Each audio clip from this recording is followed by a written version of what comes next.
Boa tarde a todos. Estamos iniciando mais uma transmissão da nossa Escola Interativa, dando continuidade à Escola Interativa que tivemos hoje de manhã sobre eficiência. Estamos voltando agora. Então, quem acompanhou de manhã, ou para quem está chegando agora, boas-vindas. O tema da nossa escola de hoje é, então, a iniciação científica e feira de ciências. E o objetivo é divulgar a proposta de iniciação científica desde o ensino fundamental, assim como a Feira Estadual de Ciências, a FICiências, e pontos-chave para o sucesso dos estudantes que desejarem realizar pesquisas.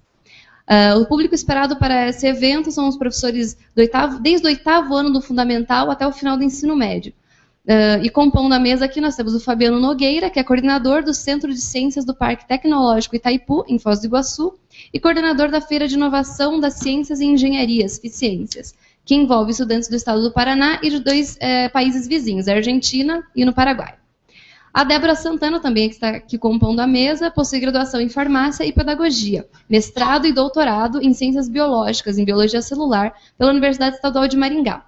Atualmente é professora adjunta da Universidade Estadual de Maringá e atua na área de divulgação científica e é coordenadora acadêmica do FICiências.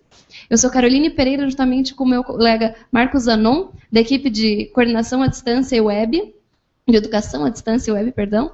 Faremos, então, a coordenação técnica deste evento. Eu vou passar, então, a palavra à mesa. Um bom evento para todo mundo. Boa tarde. Que bom começar esse segundo encontro, né? No primeiro encontro a gente conversou um pouquinho sobre o que é a pesquisa científica, por que dessa pesquisa científica na escola, e como começar essa pesquisa científica dentro de sala, envolvendo nossos estudantes, né? Também conversamos um pouco sobre essa diversidade de temas que permite a pesquisa científica, agregando todas as áreas do conhecimento. Agora, nesse segundo momento, combinamos de falar mais sobre o papel do orientador. Como que esse orientador atua, o que é preciso ter em mente, que é preciso dialogar com os estudantes para conseguir desempenhar esse papel de uma forma eficiente. Bom, boa tarde também a todos. A gente reflete, se sensibiliza com a questão, a importância dessa formação científica, da alfabetização científica, e aí vem realmente, como o Fabiano falou, as dúvidas. E agora, o que fazer? Né? Lembrando que o orientador, ele tem o importantíssimo papel de mediar o processo de construção desse conhecimento. Ele é um mediador. E com os nossos alunos, com os nossos estudantes, que muitas vezes não têm ainda uma grande experiência, não têm uma vivência, não têm uma prática, ele precisa ser, além de um mediador, um estimulador. Porque se não partir, né, do corpo docente, uma provocação, uma ideia, dificilmente um grupo de estudante vai enxergar um cartaz e vai voluntariamente se indicar para preparar um trabalho científico para uma feira como a FICiências. Então, o papel do professor, ou do orientador, é primordial. Então, quando começa esse papel, né? Começa já no chamamento para a turma, em levar a ideia de que pesquisa científica é algo possível e é algo interessante para a vida do estudante no processo dele de aprendizagem e também no processo dele de descoberta do que ele gosta e do que ele não gosta. A gente vê uma dificuldade muito grande dos estudantes no final do ensino médio de terem clareza qual que é o caminho que eles vão seguir. Claro que a pesquisa científica, essa proposta que a gente está fazendo, ela não vai resolver o problema de todos, não é isso. Mas ela vai ajudar bastante. Daqui a pouco o estudante faz um projeto na área de ciências biológicas, ele achou que era isso que ele queria para a vida dele, e ele descobre que o que ele mais gostou foi de montar aquele protótipo que fazia parte da pesquisa dele, e ele muda isso para engenharia. Também acontece o contrário, o estudante acha que tudo que ele quer na vida dele é seguir a parte de ciências da computação, a parte de engenharia. Ele chega lá e aquilo que ele mais se interessou em fazer no trabalho dele foi uma pesquisa de opinião de público, e ele se descobre uma pessoa muito interessada pelas questões sociais. Então, tendo claro isso, já é um primeiro passo para o orientador, em saber que alguns estudantes vão se reconhecer de uma forma diferente no processo de pesquisa e outros vão afirmar os pensamentos que eles tinham na sua caminhada enquanto processo de formação. Né? Eu acho que também é interessante a gente destacar 2 pontos aqui agora em relação ao orientador. O primeiro ponto, um ponto eu vou chamar de formal.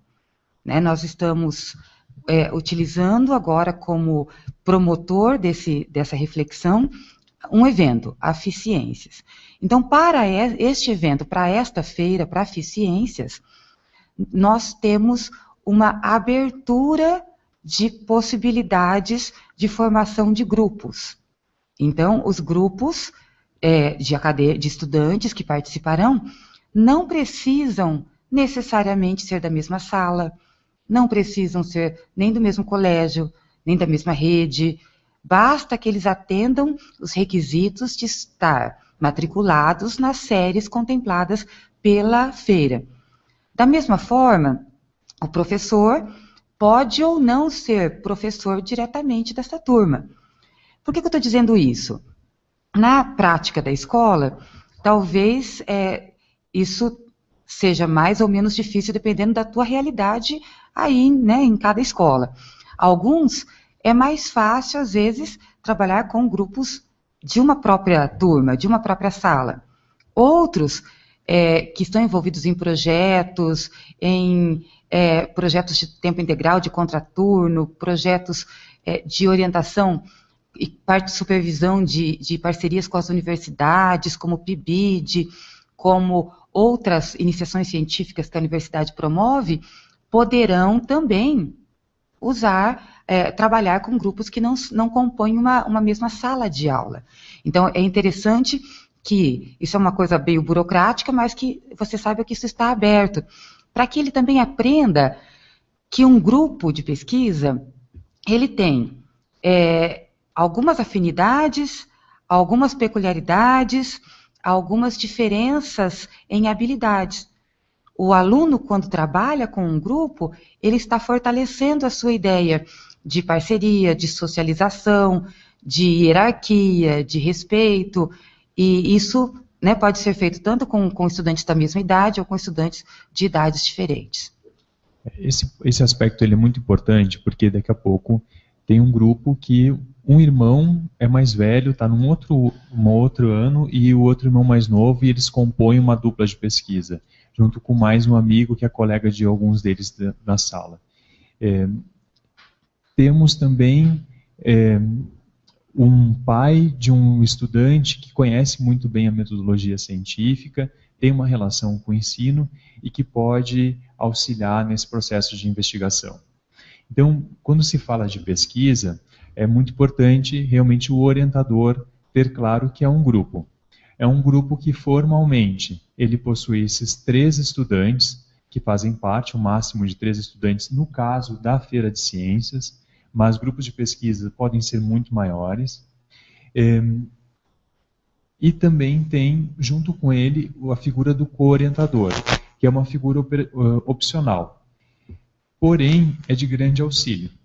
Então, aqueles grupos que puderem ter um co-orientador, optem por ter um co-orientador.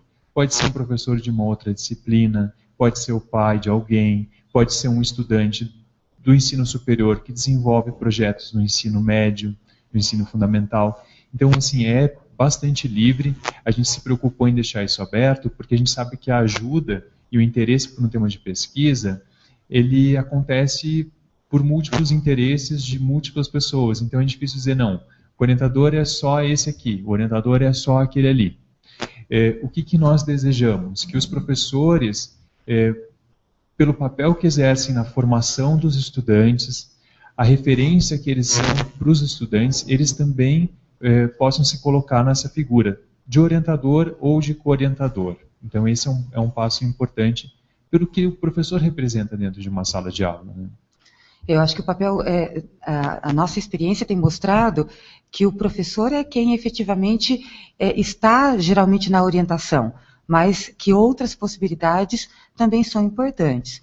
E agora, né, para quem já está trabalhando, para quem não está trabalhando pensando nesse tipo de desenvolvimento de projetos, seria o momento de chegar para uma turma ou propor que alunos se reúnam e, a partir dali, comecem a lapidar, a trabalhar ideias de pesquisa.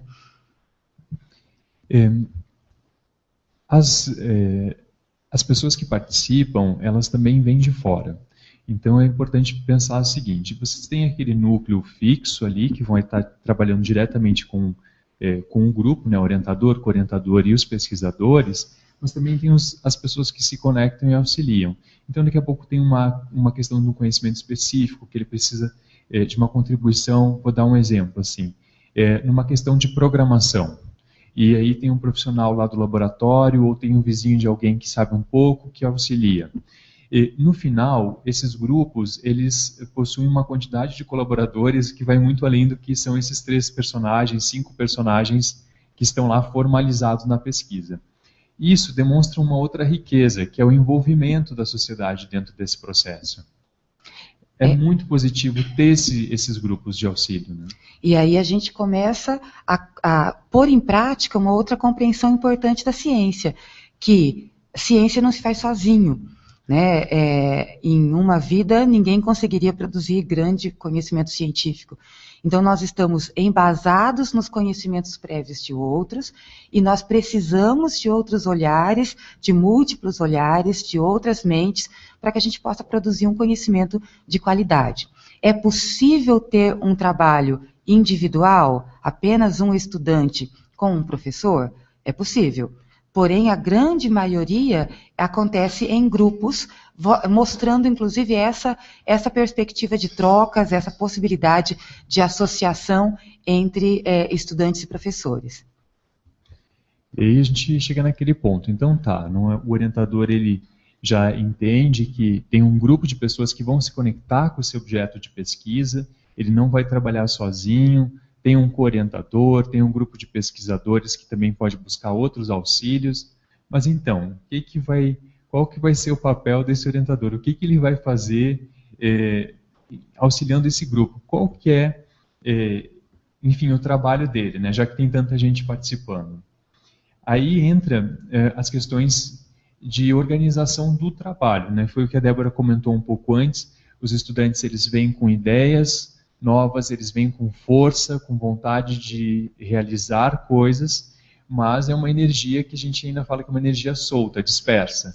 E aí eu acho que a gente pode começar a aplicar o método científico na organização desses grupos, na organização destas ideias. Antes de nós conversarmos sobre esse método, sobre etapas, eu quero ressaltar que nós não estamos aqui usando o termo, usando o método científico de uma forma restritiva, cartesiana, engessada, voltada apenas para ciências naturais, nada disso. Nós estamos usando aqui o método científico como uma linha a ser seguida, como uma orientação a ser seguida. Claro que, dependendo da área de conhecimento, isso será adaptado de uma forma ou de outra, mas na produção do conhecimento algumas etapas são comuns. A sequência de algumas etapas acontece para todos, seja de linguística ou seja de matemática pura, seja de química ou seja de geografia. Então, nós, quando indicamos a sequência de um método científico, temos essa finalidade de orientar, de organizar, de proporcionar um apoio realmente para que vocês possam seguir esse trajeto e construir com os estudantes a proposta. Então, uma das questões que é importante ter claro é algumas questões, por exemplo, a escolha do tema, né? A escolha do tema, ela tem alguns aspectos que são bem importantes do professor orientador ter claro. Assim, é importante que a ideia seja dos estudantes, que a ideia parta do grupo. Um processo é o professor lançar perguntas sobre questões da atualidade para a turma, e provocar essas inquietudes, provocar as perguntas deles, que eles coloquem na mesa aquilo que a eles interessaria saber mais, ou pensar de uma forma diferente. A partir daí, é importante ouvir, receber deles quais são esses temas, quais são essas perguntas, e ter certeza que o que vai ser desenvolvido, o que vai ser pesquisado, é uma ideia de interesse do estudante, e não do professor. Porque às vezes, muitas vezes, na verdade, os professores têm muitas curiosidades, têm vários pontos que eles gostariam de saber mais. O professor tem esse espírito de investigador, e ele corre o risco de passar esse tema de pesquisa para o estudante, né? E o estudante acaba assumindo um tema de pesquisa, não por ser uma vontade própria, mas porque ele quer agradar o professor dele. O estudante também faz esse jogo com o professor em sala de aula, de querer agradá-lo, né? Porque acredita que a partir disso ele também terá mais respostas do professor, enfim. É importante o orientador se afastar desse processo e buscar realmente lançar para o grupo o que realmente você quer descobrir, o que realmente você tem curiosidade de pesquisar. Colocar essa autonomia no grupo dos estudantes. Assim, o resultado, a gente percebe que o resultado final, ele fica mais rico, porque quando a autoria do tema é do grupo, é do estudante, o grupo se sente mais à vontade de trocar o tema no meio do caminho, de trocar a pergunta geradora, e isso é comum. A primeira pergunta que a gente inicia uma pesquisa nem sempre é a que se termina a pesquisa. Muitas vezes o grupo, ao descobrir 2, 3 fatos a partir da ideia inicial, muda a pergunta, muda o foco da pesquisa. Eu acho que aí a gente pode aplicar essa sequência do método, Fabiano. A gente tem num slide, neste momento, uma ilustração dos passos do método científico. Nós enxergamos ali vamos imaginar que é um estudante que está lá com dúvidas, com ideias, e uma sequência de passos que serão seguidos na preparação, na realização ali de um projeto de iniciação científica ou de outra forma de pesquisa. Então, como o Fabiano disse, ter um tema, geralmente de onde vem? Nós somos pessoas que vivemos em situações diferentes, em realidades diferentes, em ambientes geográficos diferentes, sociais diferentes, e cada grupo tem seus próprios questionamentos. Nem sempre o professor tem os mesmos questionamentos que o estudante.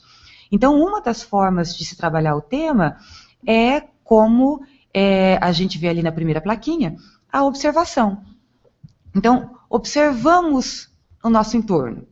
Observamos o nosso meio, observamos os fenômenos que têm acontecido. Vamos conversar sobre esses fenômenos. O que nós podemos, como grupo, levantar de questões a este respeito? E às vezes o professor fala assim, mas vão surgir temas e propostas muito absurdas, vão surgir temas e propostas que a gente nunca vai ter forma de solucionar. Isso é realidade. Vão surgir algumas coisas que talvez demoraríamos 150 anos para realizarmos, mas é por aí. Nós precisamos começar a ter ideias, a prospectar, a pensar como isso pode ser solucionado. Quero dar um exemplo prático. Vamos imaginar que você seja de uma escola, ou você professor, você aluno, de uma região do Paraná que tem, nesta época do ano, ventos fortes. Então, a movimentação do ar, o vento, ele pode ser um tema. Nós tivemos árvores arrancadas, nós tivemos casas destelhadas, nós tivemos problemas. Como eu posso transformar isso, essa nossa observação da realidade, em perguntas, em questões, em problemas efetivamente? Se você coloca no quadro, ou se você parte de uma notícia de jornal, ou se você coloca no quadro ali uma palavra desafiadora, e aí nós começamos a discutir com os estudantes o que pode se perguntar sobre isso. No exemplo do vento, qual é a região do Paraná que venta mais? dá para parar o vento, a questão da energia, a árvore está plantada muito superficialmente, é uma questão de espécie, é o tipo de raiz, enfim, é a arquitetura das casas, o ângulo dos telhados, que poderia ser diferente. Nós conseguimos, com o tema vento, levantar dezenas e dezenas de perguntas. E esse é o primeiro passo, é começar a observar o nosso entorno, os fenômenos que nos rodeiam e elaborarmos questionamentos. E aí, lapidarmos para escolher ali aqueles que vamos seguir para procurar responder. E a Débora está trazendo alguns temas aqui que são bem pertinentes do olhar científico, né, de quando a gente é acadêmico. E agora, quando lançar na turma, quais são as questões que inquietam uma turma de estudantes, é possível que surjam temas e pautas ali que são bastante populares ou bastante do convívio deles quanto estudantes dentro da escola, tabus deles que eles enfrentam que estão relacionados com aquele momento de vida do grupo. Eu gosto de ouvir um determinado tipo de música, mas a minha família não aprova esse tipo de música, e isso me incomoda. E aí, por que essa família não aprova? O que está relacionado com essa música que ela passa a ser aprovada ou desaprovada por um determinado grupo social? E quais os aspectos culturais, quais os aspectos históricos que estiveram envolvidos na formação do gosto musical dos pais, em relação à formação do gosto musical dos filhos, né? Como que isso se explica, não é? Qual que é o trânsito aí dessas mudanças que marcam as gerações? Como que as gerações criam suas marcas, suas diferenciais de época? Tem uma série de perguntas aí que estão por trás de um tema que pode parecer algo muito simples. Qual o papel da mídia? Qual o papel da economia? Qual o papel da TV na, entre aspas, definição do nosso gosto musical? Então, esse seria um tema, né, a música ou o gosto musical, e poderia ser, a partir deste grande tema, levantado diversos problemas, diversas informações a esse respeito. Eu acho que aí é interessante para o professor que tem alguns que gostariam de trabalhar com a sala inteira. Mas para trabalhar com temas diferentes, mas dentro de uma sala é possível identificar-se problemas diferentes a partir de um tema gerador, de uma ideia, né, inicial ali. E é muito importante, a gente está abordando bem essa questão do problema, porque quando o problema ele é bem constituído pelo grupo, o restante da pesquisa flui. Quando o problema ele fica não muito claro, ou ele fica muito abrangente, isso depois vai gerar dificuldades do grupo mais à frente. Então, por exemplo, se ele for pesquisar toda a trajetória da música, usando esse exemplo, toda a trajetória da música, isso vai dar uma quantidade de material que poderia virar algumas teses de doutorado, enfim. Mas a gente está falando de um projeto de pesquisa com uma duração curta, tem uma duração de 1 ano, menos, né, porque o ano letivo ele não são 12 meses. Então, como que se torna algo palpável para que o meu grupo consiga ter um resultado no final? É frustrante para o grupo pesquisar e não chegar no resultado final. Então, como que eu faço para delimitar esse tema? Aí vem o papel do orientador, de gerar perguntas para o grupo, de indagar. Mas exatamente o que vocês gostariam de saber? Qual desses tópicos, desses assuntos, seriam de maior interesse? O que vocês buscam provar fazendo essa pesquisa? Essas perguntas simples, elas são norteadoras para chegar num objeto mais definido. Então eu quero saber por que meus pais não aprovam esse tipo de música e aprovam, mas gostam daquela música que eu considero chata, por exemplo. Aí então ele vai poder fazer as hipóteses deles de por que os pais dele gostam daquele tipo de música e não gostam da música que ele escuta, e fazer uma pesquisa e testar essas hipóteses. Pode parecer um tema, às vezes, simples, e aí esse é um risco do orientador. Ele olhar para o tema de pesquisa do jovem e considerar: esse tema ele é muito simples. É muito batido. Isso aqui Talvez para o pesquisador que tem uma visão, o professor que já tem uma visão mais complexa, mais ampla do universo, ele vai se interessar por coisas mais complexas. Agora, dentro da realidade daquele jovem, daquele estudante, ele está no tempo dele. Então é muito importante dar esse valor para esse tema. Daqui a pouco ele pode chegar lá no final e dizer, nossa, mas eu pesquisei uma coisa tão boba. Mas isso é uma conclusão dele, do processo dele. E a construção da pesquisa e a solução, né, a busca de solução desses problemas, ela será a parte mais importante. É esse meio de construção que nos auxilia a contribuir no desenvolvimento de atitudes características da pesquisa. Se a gente olha nesse quadro, nessa imagem, nós temos ali os 4 primeiros retângulos: observação, problema, colheita de dados, hipóteses. Veja, esses 4 primeiros passos, eles vão sendo lapidados com um certo tempo também.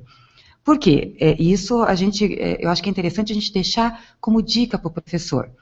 Quando vocês começam a conversar sobre um tema e começam a surgir aquelas ideias mirabolantes, às vezes ideias de difícil solução, perguntas muito complexas ou muito banais.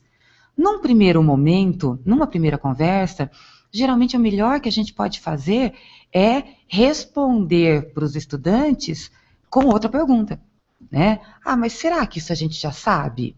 Será que isso já não é de domínio comum? Será que isso é possível? Então, no processo de delimitação do tema, como o Fabiano disse, nós passamos ali já por uma sondagem prévia. Ele vai lá para a internet, ele vai nos livros didáticos, ele vai conversar com a família, com os amigos, e um vai falar assim, esse tema é bom, o outro não é bom, o outro é muito amplo, e isso vai dando maturidade para o grupo, mesmo que em poucos dias, de começar a se focar num tema e levantar as questões dentro desse tema. Se a gente chega no primeiro dia e fala assim, não, mas isso que você está falando é um absurdo, não vai dar para fazer.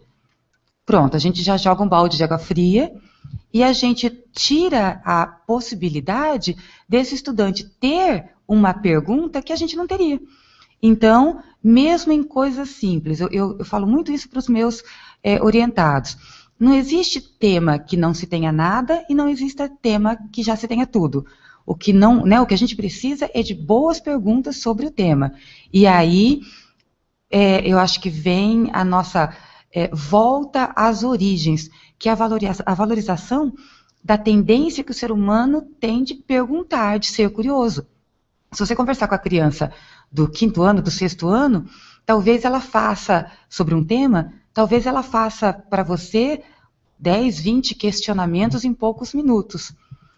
Infelizmente, conforme nós vamos trabalhando com assuntos mais diretos, mais prontos, mais pré-selecionados, a gente vai deixando de fazer perguntas.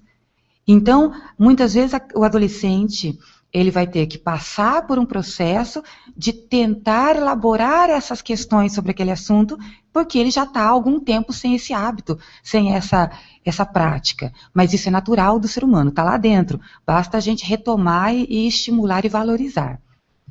E essa retomada ela é importante exatamente em estar aberto para ouvir coisas que a gente pode considerar até meio absurdas, né? Então, perguntas que talvez para nós não façam nenhum sentido e começar a trabalhar esse exercício com eles. O que a gente está buscando não é inovações fora do comum dentro do ensino médio fundamental. O que a gente está buscando é desenvolver o hábito da pergunta e desenvolver a autonomia na pesquisa, no encontrar o conhecimento. É isso que a gente está buscando. Então, para nós, quando nós fazemos a avaliação dos projetos na Feira de Ciências, nós não queremos saber se aquela hipótese do estudante ela foi afirmativa, teve uma afirmação, ou se ela foi refutada. Porque a gente está olhando para o processo do estudante. Como é que ele desenvolveu a pesquisa dele, como que ele chegou naquele resultado, independente do resultado ser positivo ou negativo. O resultado negativo também é válido. Hoje, já faz algum tempo que os pesquisadores registram e publicam os resultados negativos. Isso faz com que muitos outros pesquisadores não corram o risco de perder tempo fazendo os mesmos erros. Então, isso também é uma realidade da pesquisa científica. Daqui a pouco eu descobri que nenhuma das minhas hipóteses eram corretas. Excelente, publique isso, traga isso para a comunidade. Outro tema que eu queria tocar aqui, outro ponto sobre o tema, é que muitas vezes o professor não conhece muito sobre aquele assunto que o estudante está trazendo. E aí gera aquele frio na barriga, aquele pensamento: eu não vou conseguir orientar esse grupo. Talvez você não tenha conhecimento sobre aquele tema específico, mas você consegue saber quem pode auxiliar, você consegue orientar eles um pouco no caminho da pesquisa, fazer algumas sugestões. E aquele grupo pode estar escolhendo o seu orientador por uma afinidade pessoal, de trabalho. Então, valorize isso, pegue esse ponto.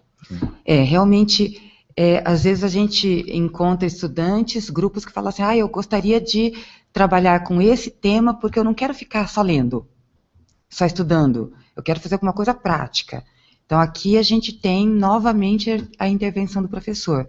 Não existe área que a gente não tenha que ler, não existe área que a gente não tenha que estudar.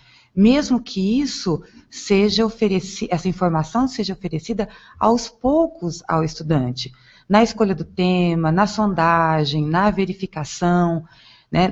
Eu tenho aqui nesse slide algumas sociedades científicas, alguns sites que podem ser oportunos para a leitura dos grupos e dos professores, além do nosso próprio portal da Secretaria de Educação do Paraná, do Dia a Dia da Educação, que tem ali uma grande variedade de materiais. Existem outros pontos, outros sites confiáveis que poderão servir para os professores e para os alunos consultarem como está o que a gente chama de estado da arte ou desenvolvimento nesta área. E é a partir destas consultas, estou mudando aqui para um outro slide, que são outros endereços, é a partir destas consultas que a gente vai começar a sondar. Está muito básico? Está muito aprofundado? Como que a gente pode definir esse tema? Mas, professor, a gente insiste. Tente respeitar a ideia do aluno. Tente respeitar as perguntas naturais, porque em cada cabecinha, em cada dificuldade cotidiana que eles enfrentam, nós vamos encontrar dúvidas referentes àquelas questões. E esse ponto da base de dados, ele é bastante importante. A gente teve um grupo que fez toda a problematização dele com base numa reportagem da Super Interessante. A Super Interessante não é uma fonte confiável de informação. Era uma ideia, acabou ficando uma ideia completamente absurda, assim, fora da realidade, porque a matéria trazia um grande equívoco. Sabe aquela fofoca? É fofoca da ciência. O cara inventa uma coisa absurda para vender uma notícia, coloca lá e você vê que não tem chão nenhum naquilo ali. Claro que o aluno não conseguiu desenvolver bem o trabalho dele de pesquisa, porque as informações eram equivocadas. Mas olha que interessante, Fabiano. Pelo que você fala aí, a gente volta a algo que falamos no início, hoje, agora à tarde e também de manhã. A questão de estar abertos para a controvérsia da ciência. Então, estar pesquisador, estar se propondo a produzir um conhecimento novo, o estudante, o aluno o estudante e o professor estão se propondo a enxergar pontos de vista diferentes.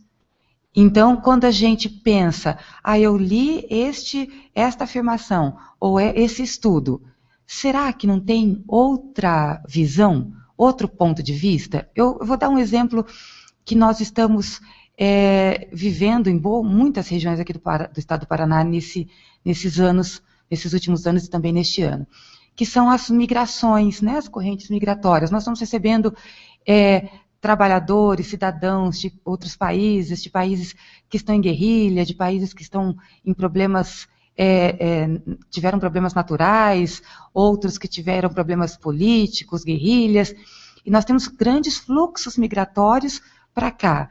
Então, certamente, existe pelo menos uns 4, 5 pontos de vista completamente diferentes sobre esses aspectos. E a gente, quando começa a estudar um tema, é importante procurar a controvérsia. Por quê? Porque assim o estudante, ele começa a perceber que nem sempre eu tenho razão. Por mais famoso, por mais chique, por mais na mídia que esteja, por mais numa revista, num jornal, na TV, nem sempre este ponto de vista está correto. Esse ponto de vista pode ser de um viés, de uma ideia, de uma pessoa, de uma disciplina. E as outras visões sobre esse mesmo assunto? O que elas me dizem? E aí, onde é que reflete esse tema? Esse ponto ele vai refletir na bibliografia. Quando a gente olha lá no trabalho de pesquisa e dá uma olhada na quais são as referências que esse grupo está utilizando, a gente vê exatamente isso. Aquele grupo usou só a matéria da super interessante. Então eles ficaram com uma referência pobre e perderam um olhar controverso a respeito do tema. E isso aí foi onde pegou. É interessante trazer um tema polêmico, é muito interessante, porque ele te dá insumo para trabalhar. O quê? O olhar exatamente essas diferenças. Né? Só que aí você tem que buscar e colocar isso lá no finalzinho, lá na bibliografia. Ó, usamos este tema, usamos essa pesquisa, vimos em tal e tal lugar. Eu acho que é interessante, então, nós voltarmos aqui nos nossos passos do método científico, em que a gente tem ali o retângulo colheita de dados, né? E a gente tem um balãozinho, né? Falando sobre a importância de acessar, de procurar informações relacionadas com os dados e ali apontando para leituras, discussões, entrevistas, observações. Veja, só uma matéria de um jornal local pode ser pouco? Sim, será pouco. Mas pode ser o início, o start? Sim, pode ser o início. Às vezes os professores, os alunos nos perguntam assim, mas eu devo usar só artigos científicos? Não, nós podemos usar fontes diferentes. Porém, nós precisamos valorizar que, dentre estas fontes, existam fontes de qualidade e existam fontes que possibilitam a visão da controvérsia. Então, partiu de uma notícia do jornal, mas será que essa notícia de jornal ela está avaliando por todos os prismas? E a partir daí, em entrevista, em leitura, em conversa, né, em pesquisa realmente, o grupo começa a elaborar as respostas provisórias para a sua pergunta. Então, vou voltar um pouquinho. Pensamos em um tema. O tema seria um assunto. A partir desse tema, nós elencamos questões, elencamos perguntas. Nós fazemos a identificação ali de um pedacinho desse tema. Chegamos à formulação de um problema. A partir de então, nós vamos começar a nos situar naquela questão, nos situar naquele assunto, e como o Fabiano disse antes, algumas vezes vamos alterar as perguntas, alterar a pergunta inicial, lapidar um pouquinho, abandonar algumas, ficar com outras. E a partir dessa sondagem inicial, dessa leitura, nós chegamos num ponto também muito importante, que é a elaboração das respostas provisórias, das crenças prévias, do que você acha que será a resposta. E essa formulação de respostas provisórias é um exercício mental extremamente importante, porque nos auxilia a estarmos abertos a formular respostas provisórias no cotidiano da nossa vida. Se acontecer tal coisa, teremos esse fenômeno. Se acontecer de outra forma, teremos outro fenômeno. No método científico, isso se chama elaboração de hipóteses. Então, vamos estudar o fluxo migratório. Então, esse é um tema. A pergunta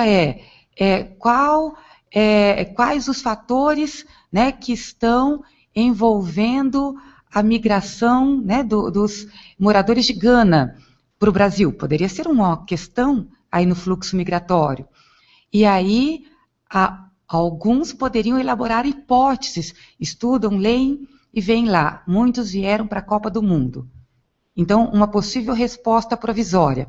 É a Copa do Mundo a causadora da migração? Não, não é a Copa do Mundo. Mas por um período, na cabeça daquela criança, essa pergunta e essa resposta provisória existirão. E a partir daí, nós vamos trabalhar na pesquisa para elucidar. Será que é esse o fator? O que mais que pode ser além da Copa do Mundo? Ah, foi só um facilitador? Quais são os aspectos sociais, geográficos, econômicos envolvidos nisso, culturais envolvidos nisso? E aí a gente tem o andamento da pesquisa. E talvez lá no final, como a gente tem lá no penúltimo retângulo, a hipótese está correta? Né? Fica aquela pergunta, então, aquela minha resposta provisória estava correta? O que menos importa aqui é se ela estava correta ou não. O que mais importa aqui é o caminho que a gente avançou. A construção do conhecimento que a gente teve neste processo para testar as hipóteses, para elaborar as hipóteses. Eu comentei do fluxo migratório, poderia pensar de novo naquele exemplo do vento. Ah, estaria a arquitetura dos telhados das casas relacionadas à incidência de destelhamento nos temporais que acontecem no Paraná?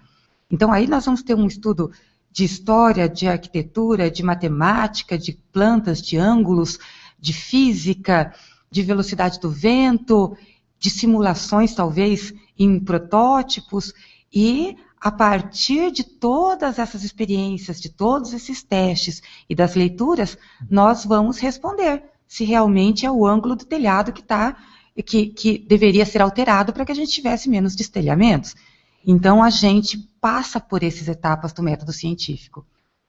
Pegando esse exemplo que a Débora trouxe, só nesse exemplo que ela deu, já dariam 6 ou 7 trabalhos diferentes de pesquisa, né? Porque a influência da arquitetura seria um tema, a influência da vegetação seria um tema,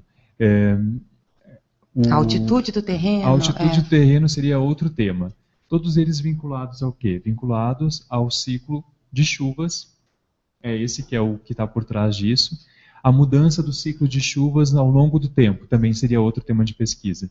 Então, numa turma, a gente já poderia ter 6 ou 7 grupos em torno da questão dos ciclos das chuvas, que é um tema do currículo, pesquisando quais são os impactos e como é que o homem se relaciona com isso.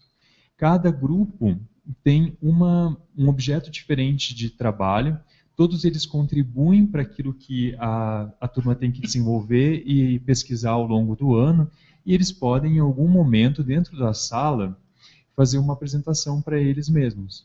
Apresentar o que um grupo está pensando, o que o grupo está pesquisando, o que o outro pesquisou, e eles vão ter, então, uma construção do coletivo. É interessante a gente pensar, então, que não existe temas mais ou menos importantes. Existem questões melhor ou pior formuladas. Por quê? Para aquele momento, para aquela região, esse é um tema importante. Talvez o estudante de uma região que aqui no Paraná passou por inundações, por alagamentos, enfrentou dificuldades. Nesse ano nós tivemos diversas regiões desta forma. Para ele, este tema é muito mais importante do que a ultraestrutura biológica, né, de um inseto, ou a questão histórica de um átomo, ou tantas outras coisas. Então, nós podemos aplicar o método científico em questões extremamente cotidianas. A gente precisa ter isso em mente, não se envergonhe achando que o meu problema é muito local. Hoje, quando se fala em pesquisa, a gente até brinca com uma palavra glocal, que seria soluções, né, globais para problemas locais, ou soluções locais para problemas globais, porque, na verdade, nós temos, quando elaboramos respostas, a possibilidade de aplicar isso numa infinidade de outras situações. E ela surge de diversos meios, né? Agora, é uma tarefa do professor de realmente olhar dentro do conteúdo que ele tem para trabalhar com a turma e tentar buscar coisas que sejam interessantes a partir daquele conteúdo, linkar aquele conhecimento com a atualidade. Porque então você consegue casar o que tem no currículo com o trabalho que vai ser feito pela turma. E a turma passa a contribuir com a atualização dos conhecimentos sobre aquele tema. O professor ele vai pesquisar sozinho todo o conhecimento sobre aquele tema do currículo e ele pode, então, ao invés de pesquisar sozinho, ter um grupo de estudantes que vão atualizar essa pesquisa, que vão realizar essa pesquisa juntos. Para eles será muito mais significativo que simplesmente escutar o professor passando conteúdos e conteúdos. Acho que esse é um grande, um grande movimento que auxilia nessa junção da metodologia científica com a didática de sala de aula. Claro que nem todos os professores conseguirão aderir a esse método, então provavelmente alguns terão mais facilidade. A gente trouxe muitos exemplos de geografia aqui, então provavelmente geografia fica fácil de trazer, fazer essas conexões. História também consegue facilmente trazer essas conexões. Agora, talvez matemática possa ficar um pouco mais complicado. Agora, como é que a matemática se agrega dentro desses movimentos? Mas eu me lembro aqui, Fabiano, talvez até nos assista a professora envolvida de um trabalho da primeira Feira de Ciências, que envolveu matemática, você se lembra? É um trabalho que envolveu estudantes da educação básica, do fundamental, do último ano do fundamental, ou penúltimo ano do fundamental, que analisou o trânsito de uma cidade. A questão dos estudantes era assim: tem veículo demais na rua, a gente está demorando para chegar na escola. Como que isso vai evoluir? Qual é a tendência? E aí, junto da professora de matemática, eles começaram a lapidar a ideia para tentar elaborar uma fórmula, uma equação que calculasse a relação do crescimento, da proporção do crescimento do número de veículos com o número de acidentes. Então, eles voltaram nos dados estatísticos anteriores, estudaram esses dados estatísticos, estudaram textos e resultados de outras regiões, de outros países, e, como eram alunos de primeiro grau, de ensino fundamental, eles elaboraram funções de primeiro grau, né, que dizem os matemáticos que o ideal aí seriam funções de segundo grau, mas por funções de primeiro grau, eles fizeram uma projeção de como seria, naquela região, o crescimento da frota e a relação com o crescimento de acidentes. Algo extremamente simples, que envolveu pesquisa em várias áreas e que envolveu ali ferramentas que eles estavam estudando e chegaram a respostas que têm utilidade para aquela cidade, mas podem ser aplicados em outras também. Serve para a gestão pública, né? Como que eu preparo a minha infraestrutura urbana para atender esse movimento de carros, que é crescente. A gente teve outro grupo, na verdade aquele estudante também do ensino fundamental, que propôs que a gente utilizasse os bicópteros, né? Ele mora numa cidade de 5 mil, 6 mil habitantes e ele está preocupado com a questão do trânsito nas grandes cidades, como que as pessoas se movimentam, né? E então ele propôs que, de repente, a gente utilize um helicóptero adaptado para o movimento das pessoas dentro da cidade, que ele chama de bicóptero coletivo. Ele foi numa questão, um problema que era totalmente distante da realidade do dia a dia dele na sua cidade, mas ele recebia aquilo pela televisão, teve uma ideia que, a princípio, pode parecer algo completamente incabível, porque o custo do helicóptero é muito alto, o custo do motor, do combustível e tudo mais, mas que nos faz pensar diferente. E quando a gente comenta a respeito da inovação que a gente traz dentro da feira, procurar trazer inovação, é estarmos abertos para esse pensar diferente, esse olhar diferente para coisas do nosso dia a dia. Este olhar diferente, no caso do bicóptero, permite pensar que, se eu realmente achar que é interessante, que é possível ter um transporte coletivo por helicóptero, quantas pesquisas tecnológicas isso demandaria? Tanto na arquitetura de motor, quanto na questão do combustível, questão de rotas, tráfego aéreo, uma série de temas. Por outro lado, o helicóptero já é utilizado de maneira privada, particular. 2, 3 pessoas usam o helicóptero para ir de um lado para o outro dentro de uma cidade como São Paulo, uma grande metrópole, né? E também aqui no interior do Paraná é muito comum o uso dos aviões particulares para ir de uma fazenda para outra, para ir de uma cidade para outra. Então, assim, se a gente parar para pensar e avaliar, na verdade, o trânsito aéreo, ele é uma coisa bastante comum. Talvez não para a massa, mas bastante comum. Agora, podemos abrir espaço para ele colocar esse tema na roda e propor ideias que podem parecer absurdas? Sim. A proposta da inovação é essa. A inovação ela depende desse pensamento paralelo, né? Você tem em mente, professor, né, para que está nos assistindo, que nós estamos abertos, né, uma pesquisa científica, a feira de ciências está aberta para os dois extremos. A gente às vezes pensa, feira de ciência e inovação. Vai ser somente robôs, coisas tecnológicas. Não, não é isso. A tecnologia social tem lugar, a inovação social tem lugar, né, a questão da inclusão, de direitos humanos, tudo isso também tem lugar. Por outro lado, agora eu vou lá no outro extremo, a questão tecnológica, como o Fabiano mencionou ali do modelo do helicóptero, parece absurda, inviável, irrealizável hoje? Quem está me assistindo, que talvez tenha mais ou menos a mesma idade que eu tenha, sabe o quão maluco parecia a ideia de termos um telefone celular. Numa época em que, para você conseguir comprar uma linha telefônica, você colocava o nome numa lista que demorava 5 anos. E o tempo passou, e um tempo curto, e isso se mudou, né, completamente. Então, alguém lá atrás teve que prospectar, que imaginar, que sonhar, que pensar isso. Então, talvez o que nos pareça extremamente absurdo e que não seja exequível neste momento, poderá ser, sim, propostas e estudos para um dia ser implantado, né, ou não. O exercício da pesquisa é que realmente traz o benefício. Débora, eu quero aproveitar esses últimos minutinhos que a gente tem para tocar a respeito desse assunto, né? Hoje, agora nesse momento, a gente falou muito da questão da escolha do tema, dessa abertura do orientador, para ouvir o que o estudante tem, provocar o que o estudante tem para falar. A gente também conversou a respeito dessas impressões mais comuns, né, que é achar que o tema não é legal, achar que o tema é pobre, ou que eu não vou dar conta, ou pensar, eu estou sozinho nesse universo que é a pesquisa, serei somente eu e os meus estudantes. Então isso a gente conversou agora. Na nossa próxima conversa, que está marcado para o dia 1º de agosto, a gente vai entrar um pouco mais nessas fases aí do projeto. E uma delas que é muito importante é o cronograma.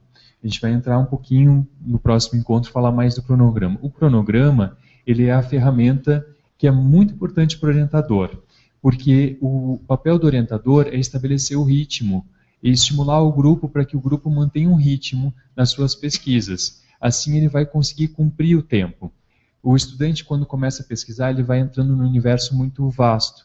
Então, é como se o orientador é o pé no chão, é o pé na terra. Diz, pessoal, aqui muito legal e tal, mas vamos dar uma olhada para o cronograma, vamos puxar esses 2 tópicos aqui que vocês estão trazendo, esse aqui vai ter relevância, os outros vamos deixar para um outro momento. Ele vai dando esse ritmo da pesquisa. E isso a gente vai ver bem claro lá na parte do cronograma. Uma das perguntas que surgiu aqui, que o pessoal estava questionando, assim, como é que faz essa gestão do tempo, né? Porque o grupo vai demandar um certo tempo do orientador, e o orientador já é professor, e ele já também tem a sua carga já de trabalho e as suas horas reduzidas, né? Então, o cronograma, ele é uma peça fundamental justamente para definir quanto do tempo o professor tem disponível para o grupo. Claro que vai precisar fazer alguns encontros pontuais, principalmente na primeira etapa, que é o planejamento da pesquisa. Essa é a hora que o grupo vai demandar mais do professor orientador, estabelecer os passos principais que ele vai fazer. A partir disso, o grupo vai tirar dúvidas com o orientador. Então é importante o orientador ter claro até ali vai o espaço dele. O professor orientador não irá realizar a pesquisa com os alunos, ele irá orientar. E o orientar é isso, ajudar a fazer o planejamento inicial, ter certeza que o grupo vai, então, combinar com o professor, olha, daqui a tantos dias a gente se encontra na aula, vou separar 5 minutos para conversar com vocês no final. E esse planejamento é muito importante para que o grupo não sugue demais o orientador, porque naquela angústia de fazer e de querer ver pronto, às vezes eles colocam o professor orientador como pesquisador, e o professor também, na mesma angústia, na mesma vontade de fazer a coisa ficar pronta, ele se coloca como pesquisador. Então é muito importante ter claro isso, o seu papel vai até aquele ponto ali. Dali para frente é com os estudantes trazem insumos para vocês então orientam naqueles 5, 10 minutos e devolvem o trabalho para o estudante. Senão, realmente não tem Cristo que dê conta disso aí, né? E assim, o milagre da multiplicação do tempo, daí a gente vai fazer. E é importante, né, que além ou muito além do produto de uma pesquisa, ficam as habilidades desenvolvidas. Quando a gente está falando em cronograma, em planejamento, em observação, nós estamos oportunizando ao estudante o desenvolvimento da autonomia, do foco, do planejamento, que são habilidades de comunicação, né, de interação com o grupo, de busca para seu autoconhecimento, né, ser um agente ativo no seu conhecimento. E essas são habilidades que qualquer profissional, né, ou qualquer pessoa precisa desenvolver para realmente ter aí o exercício pleno da cidadania. Então, mais importante é que eles desenvolvam. E como eles têm um outro tempo, a gente às vezes pensa assim, não, mas se eu for lá, eu já vou à internet, eu mesmo procuro, já imprimo o texto, dou para ele, tudo. Não. Mesmo que ele demore muito mais tempo do que você demoraria, ele vai ver com outros olhares e vai enxergar outras questões que nós, adultos, né, que já estamos ali com outras visões, não conseguiríamos. Então, se no final desse projeto, no final dessa intenção, restar um projeto apresentado na Ficiências em novembro, ótimo. Se no final restar um projeto que será talvez apresentado em outro ano, tudo bem. Se no final restar o desenvolvimento de habilidades e atitudes de comportamentos científicos, né, para os estudantes, de uma cultura científica na escola, perfeito. Né? Deixa eu até aproveitar e comentar, o pessoal de Pato Branco escreveu aqui dizendo, é interessante direcionar o trabalho desde o início do ano. Sim, é interessante. A Feira de Ciências, ela tem um ciclo anual, então as inscrições abrem em junho, encerram no final de agosto, e a feira é na primeira quinzena de novembro. Tendo isso claro, o professor pode já no início das aulas, já deflagrar esses processos de pesquisa. Como é o terceiro ano, é novinha ainda, muita gente desconhece a feira e a gente está no processo de divulgação contínua. Agora estejam seguros que ela é anual, então, por favor, não esperem só chegar o material lá de divulgação na escola para, então, iniciar uma conversa com os estudantes. Outra questão, tem muitos trabalhos que iniciam num ano, terminam no ano seguinte e só então são apresentados na feira. A gente teve alguns casos já, o pessoal da mão biônica, que desenvolveu a mão robótica, eles foram 2 anos seguidos para a feira, apresentando evoluções do trabalho anual. Apresentaram a primeira etapa no primeiro ano, evoluíram o trabalho no segundo, voltaram, apresentaram a segunda etapa. O estudante que ganhou o prêmio, que desenvolveu um recipiente para armazenamento de alimentos, ele também é uma pesquisa que ele já vem desenvolvendo há 2 anos, e a gente percebe que tem muitos estudantes que têm desejo de continuar. Então, isso é natural, não se preocupem, né? Se de repente o grupo sentir que o trabalho não amadureceu tanto quanto eles gostariam nesse primeiro ano, e que eles sentem que poderão continuar desenvolvendo isso no segundo ano, vamos estimular para que eles continuem a caminhada deles. Bom, nosso tempo já foi e eu quero encerrar minha participação só chamando atenção para alguns pontos que pode te ajudar na prática. Primeiro, a Secretaria de Educação do Estado do Paraná, a SEED, é parceira na realização deste evento e em cada núcleo de educação foram sugeridos, né, pelos próprios núcleos, pessoas que façam a ponte de ligação das informações ou do trâmite desse processo. Então, se você precisar de ajuda, existe uma pessoa no núcleo que está um pouco mais informada a este respeito. Segundo, no próprio site, na própria página da Ficiências, né, que é eficiências.org, sem BR, eficiências.org, nós encontramos lá um local para contato. Então, se você tem dúvidas, tem questionamentos, se os estudantes querem perguntar, podem fazer por lá. E da mesma forma no Facebook. Então, é uma forma de permanente interação, porque o que mais vai surgir são dúvidas. E a gente vai ter a próxima interatividade em 1º de agosto, até lá tudo pode ser resolvido por meio da rede. Quero agradecer a participação de vocês e a gente se vê em breve. Obrigado e até logo. Agradecemos a todos a presença aqui no nosso evento. Realmente, não dá para ficar de fora, tem, como vocês viram, várias maneiras dos professores participarem.